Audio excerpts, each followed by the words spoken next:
Hey guys, so this is a review on Rise of the Planet of the Apes. I'm doing this review because I want to do Rise, Dawn, and then War, which is my second most anticipated movie of the year. And the first one is, of course, Star Wars. Almost any year with Star Wars, that's going to be like 7, 8, 9, all that, is going to automatically be number one. But number two is War for the Planet of the Apes. I heard great things about it. I have not heard one bad thing about it. I'm kind of upset. I work at Movie Tavern tonight, even though that Regal at 4 o'clock is doing a Rise, Dawn, and War like triple feature for only 26 something. So I'm kind of upset that I don't get to do that. But nevertheless, let's start with Rise. Rise is such a great start to a trilogy. It's one of the best starts to the trilogy that I've ever seen, and I think this might be top 5 trilogies of all time if War is anything like Dawn. But Rise out of the two so far is the weakest, but that does not mean a thing. It's still a freaking great movie. And there's going to be spoilers in this just because how old it is, and I'm going to have spoilers in the Dawn, and then War for the Planet of the Apes, I'm probably going to do a no spoiler and then a spoiler, depending on how I feel about it. But getting back to the review, James Franco starts as this doctor, and he's trying to cure Alzheimer's because of his dad. Well, it works, kind of. And the ape that they tested it on, they're gonna show and all this fun jazz, and of course something goes wrong, and you have yourself a movie. I the beginning, it's good, but it felt too unrealistic. The story itself was good, but how it was portrayed was too unrealistic. I don't think like the two guys that took care of the ape that got the ape free. I don't think in a real life situation they would have been that stupid with it. So that stuff like that kind of takes me out of the movie because I don't believe it. So the ape that they let out on accident ends up dying, but the only reason it was freaking out is because it was protecting its kid. And her kid was a boy. And that boy is now Caesar.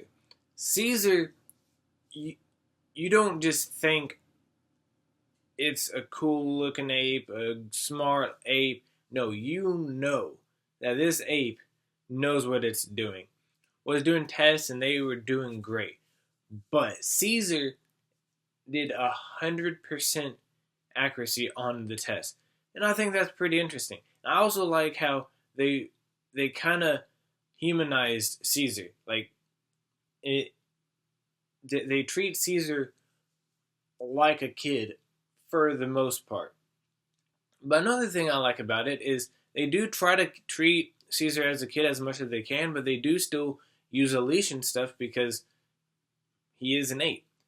And and Caesar doesn't like that. He feels like a pet. So he some incidents he's like, oh, feeling like a kid, and some incidents he feels like an animal, and it's hard for him to fit in anywhere. He's too smart to be an animal, but he's too hairy to be a human. So that's a problem. James Franco's dad, the guy I was talking about earlier, the one that has Alzheimer's, he tries to go in this car thinking it's his.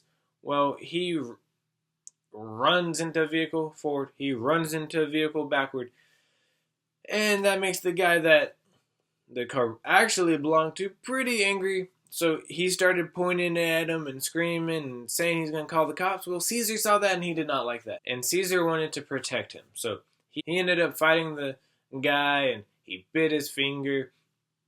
So after everyone saw that, James Franco sadly had to bring him to the little ape shelter place.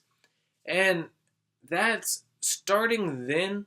Like, I was already into the movie, but starting then and on is when I was really invested because you could tell that the apes looked at him differently. He had a shirt on, he had pants on, and Draco Malfoy from freaking Harry Potter is a prick in this movie. I did not like him because he was the stereotypical jerk, which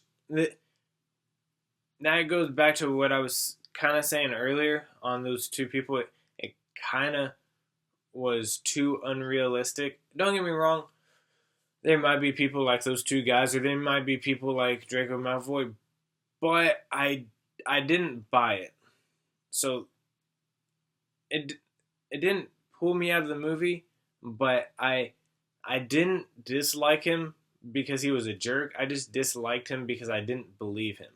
Caesar gets the new medicine that they're trying to make, and he spreads it to all the apes. So the apes are just as smart as Caesar, or just about, and he's their leader, and they break out.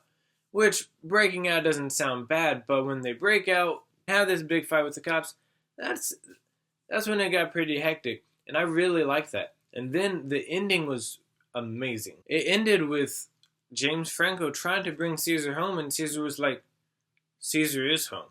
Which, that reminds me, so Caesar is home, that's kind of cool what he said, but when Caesar said no, for the first time, I got chills.